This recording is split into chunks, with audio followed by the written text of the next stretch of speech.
Alright, so now we're going to glue it in. I'm going to put a very thin layer of glue between these two and make sure it's thin because it's already going to have not that much room, so you don't really want to be making it much wider, so press that quite hard so you can sort of like maximize the space between it. I may have done that too thick, I might have to redo it, but just press that as hard as you can, and then come over to here, and I'm going to screw that back in so it's nice and solid. Push those apart as much as you can, and then just try and slot it in.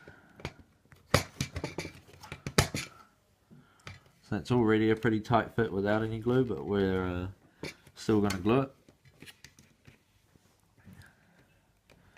So put that in, position it where you want it.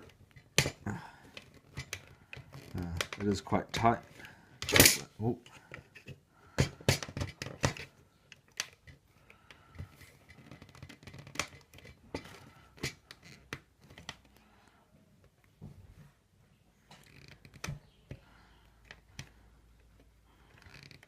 Alright, so I've got that flush with the back now. That's where I want it. And what I'm going to do is get my hot glue, and I'm just going to hot glue in under here, and I want to be careful that and under here, and I want to be careful that I don't glue these screws because we still want to be able to remove this board.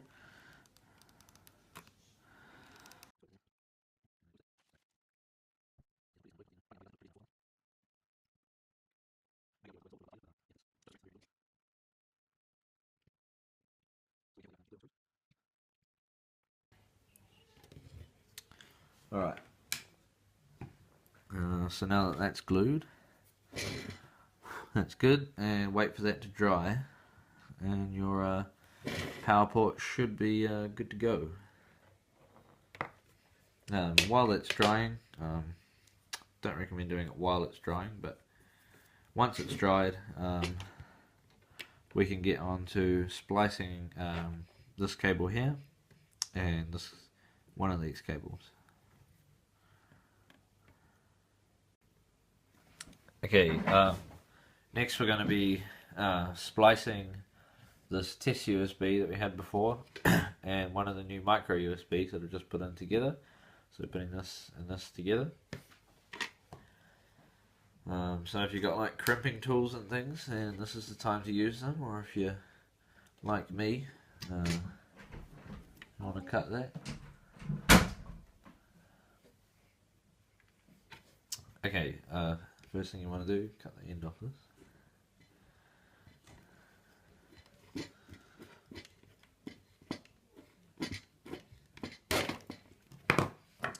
And then you also want to cut the end off this one here.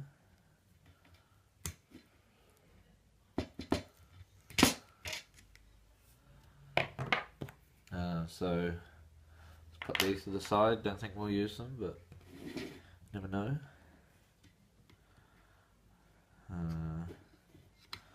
Would have been a good idea to splice both of these. Oh, sorry, the black one earlier, but that's okay.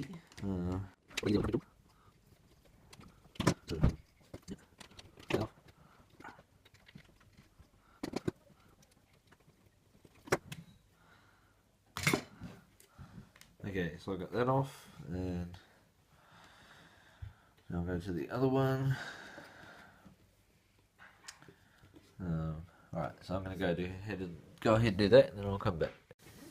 Alright, so now that I've crimped both of those, and I want to start getting some solder onto there. So I'm going to go ahead and do this.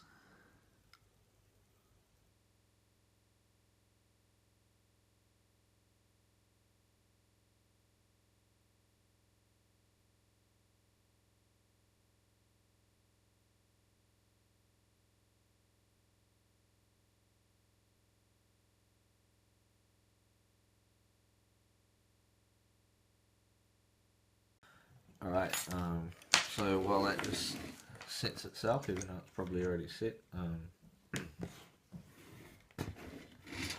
going to solder up the control.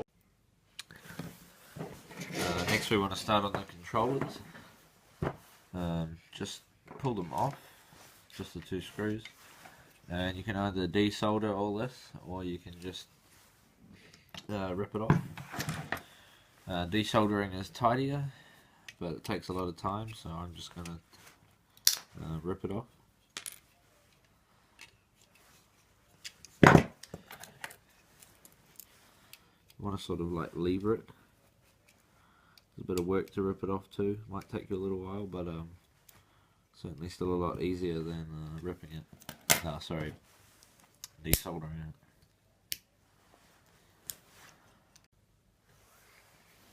Alright,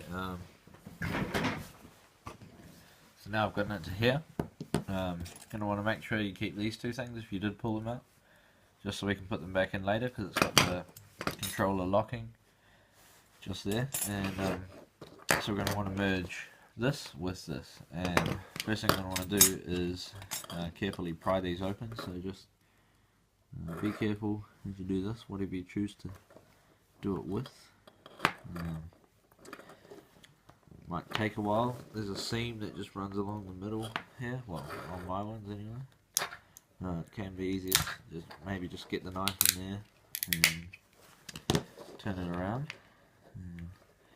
Careful when you get to this stage. You don't want to rip the wires. Try to keep them together if you can. Otherwise you have to solder them back together. Alright, so cleanly ripped that one off, so that's good.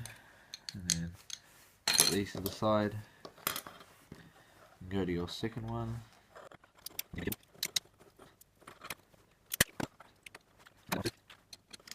And if you freak out and see a wire's missing, just on that bit there, it's meant to be like that.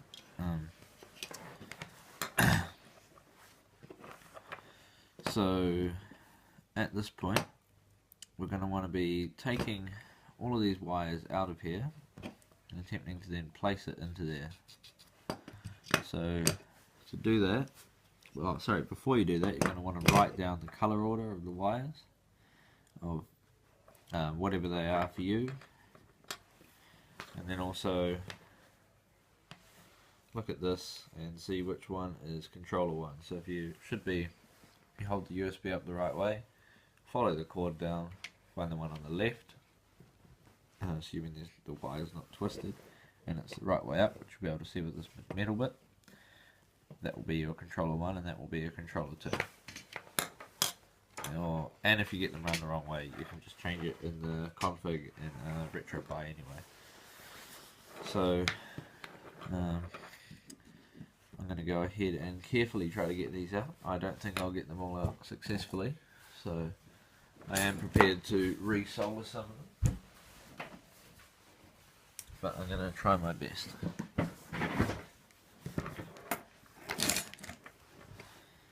So I just want to get some pliers and just pull it.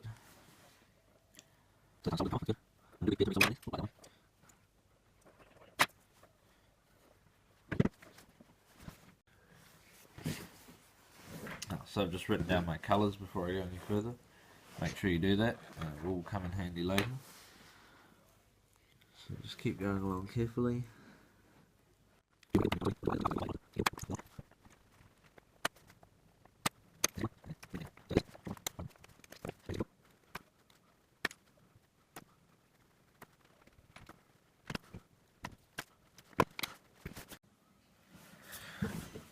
Okay, so now I'm putting the wires in.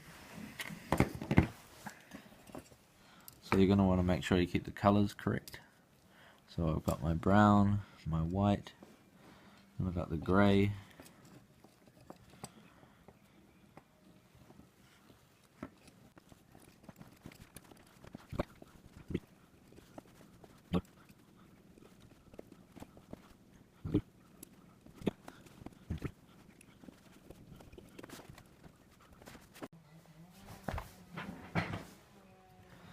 Alright, so I've just going to test the controllers and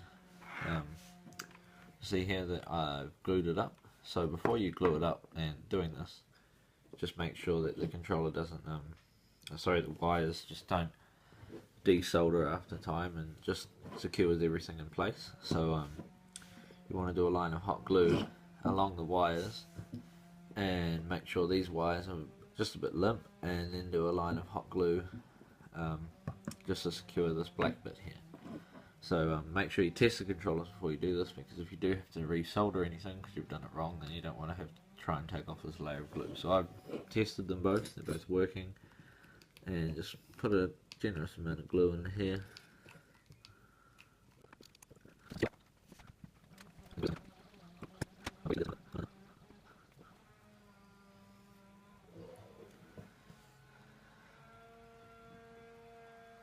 Cool, so wait for it to dry and I'll go ahead and do that. Next step, you're going to want to get the HDMI and the USB and then mount them to the PlayStation.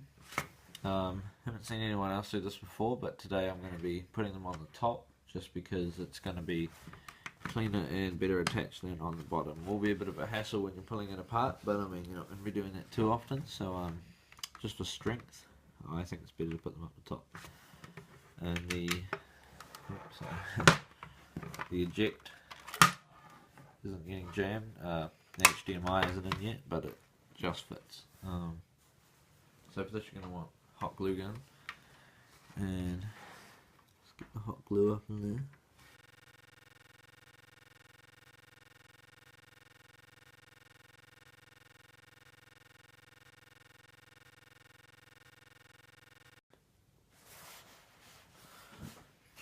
Alright, so I'm going to put the HDMI in now. So just so you get it in the right place, you don't have to do this, but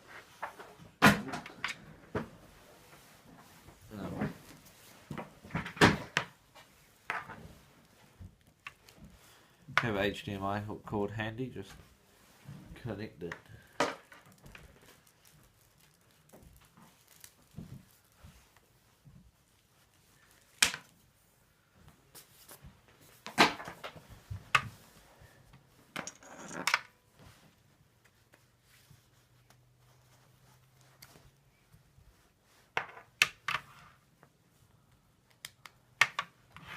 Make sure you put it up the right way.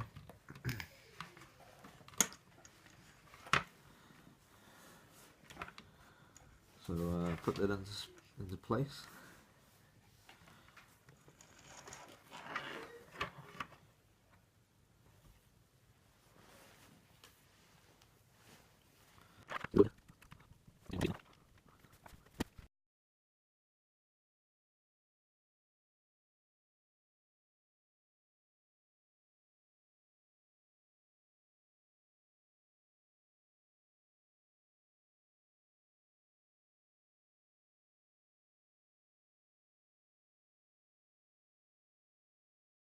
So I plugged it in and put the HDMI in, so let's turn it on.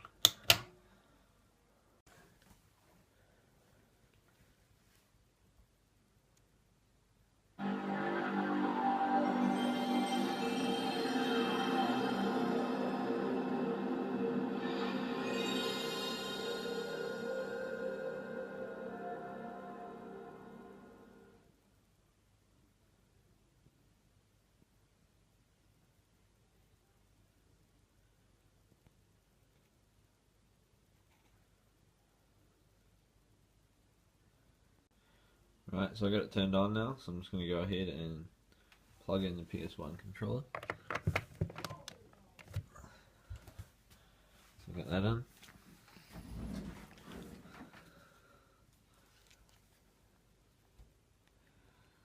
That's working perfectly. And since we've got the PlayStation, why not let's go ahead and play a PlayStation game.